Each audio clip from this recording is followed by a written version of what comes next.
안녕하세요. 오늘은 시편 88편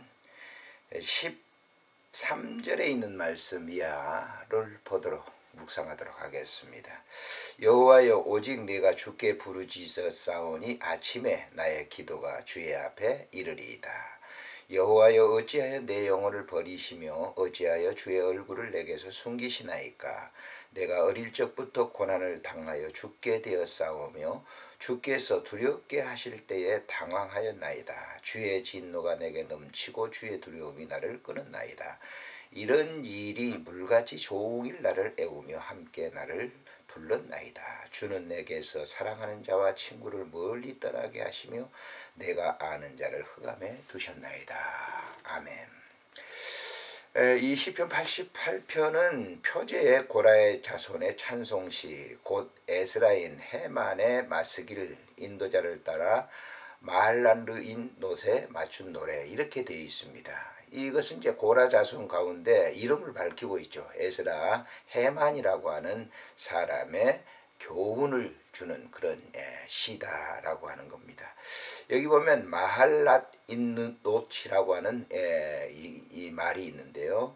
이것은 이제 오늘날의 그 플룻과 같은 그런 이제 악기 형태라고 얘기를 하죠. 혹은 이제 그런 종류의 악기로 부르는 애잔하고 슬픈 그런 이제 곡으로 하는 노래다라고 하는 그런 뜻입니다. 그렇기 때문에 전반적으로 이 지금 시를 보게 되면 이 해만이 굉장히 이제 뭐 어린 시절부터 건강이 좋지 않았다든지 그런 것 같아요. 그래서 질병으로 말미암아 많은 어려움, 그리고 그런 이 질병을 통해서 오는 주변에 있는 사람들의 를 통해서 소외당함, 그런 이제 외로움, 그러한 것들을 이제 고통을 하나님께 하소연하는 기도문이라고 이렇게 볼 수가 있죠. 그래서 그는 그 9절에 이렇게 얘기하지 않습니까? 곤란으로 말미암아 내 눈이 새하였나이다. 여호와여, 내가 매일 주를 부르며 주를 향하여 나의 두 손을 들었습니다. 라고 이렇게 고백을 하죠. 그래서 그가 이 곤란으로 인해서 내 눈이 쇠할 정도로 그는 매우 건강 상태가 좋지 않았던 것 같습니다. 그래서 그는 기도를 하죠. 내가 부르짖습니다. 아침에 나의 기도가 주의 앞에 이를 줄을 분명히 믿습니다. 라고 하는 거예요. 시편에 보면 이제 시인들의 기도 중에서 이제 아침에 드리는 그런 그 기도가 있습니다. 기도들이 여러 편 소개되고 있습니다만은 본편도 역시 이제 아침에 하나님께 내가 이렇게 간절하게 부르짖습니다. 근데 그 부르짖음 속에 굉장한 고통이 있는 것을 볼 수가 있습니다. 영혼을 버린다. 하나님이 나의 영혼을 버리시며 어떻게 해서 주님께서 내게 얼굴을 가리우셨습니까? 라고. 이것은 이제 하나님께서 뭐 멀리 떠나 있는 게 아니라 시인 자신이 그런 이제 어려움 속에 처해 있기 때문에 많은 것으로 말미암아 이제 사람들로 소외당하고 질병으로 말미암아 큰 고통에 있기 때문에 이런 이제 하소연을 하게 되는 것이죠. 많은 질병에 있는 많은 사람들 중에서 이제 질병에 걸린 사람들을 보게 되면 정말 하나님 자신을 버린 것처럼 생각하는 그런 경우들이 굉장히 많거든요.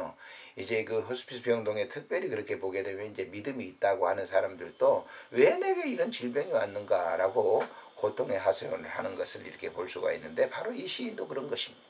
다윗도 병들었을 때 그런 이제 고뇌의 기도를 드리고 있는 것을 시편 이제 39편에서 볼 수가 있듯이, 어려운 가운데 고통 가운데 있을 때 하나님 나의 영혼을 버리신 것처럼 이렇게 고백을 하는 것.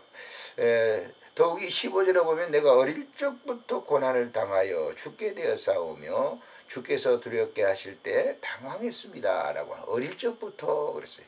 그러니까 어릴 적부터 건강이 좋지 않은 것 같습니다. 그래서 어릴 때부터 그런 쇠약한 상태에서 늘 있었던 그런 중에서 내가 계속적으로 참 당황하는 그런 가운데 있습니다라고 하는 그 시적인 표현인 것이죠. 사실 이제 믿음의 한 역사를 이루었던 사람들을 보면 건강이 그렇게 좋은 사람들이 별로 많지 않습니다.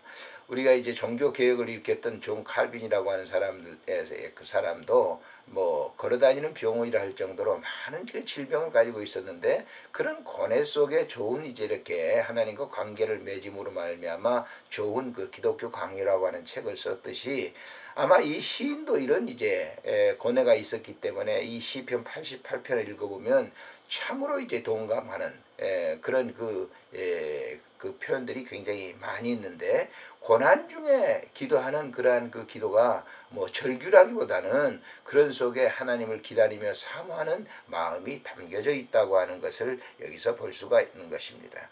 17절에 보면 이런 일이 물같이 종일 나를 애우며 그래서 함께 나를 둘렀나이다 라고 하는 거예요. 그러니 고통의 와중 가운데 하나님과 가까이 하고자 하는 그런 기도 속에 하나님과 관계를 맺고 있다고 하는 점, 하나님이 버리셨다라고 하는 게 아니라 그래도 그런 와중 가운데 하나님이 나를 살펴보고 계신다라고 하는 그런 이 내면 속, 이면 속의 흐름의 그 분위기를 느낄 수 있다라고 하는 것입니다. 18절에 보면 주는 내게서 사랑하는 자와 친구를 멀리 떠나게 하시며 내가 아는 자를 흑암에 두셨습니다 라고 고뇌의 기도를 드리고 있습니다.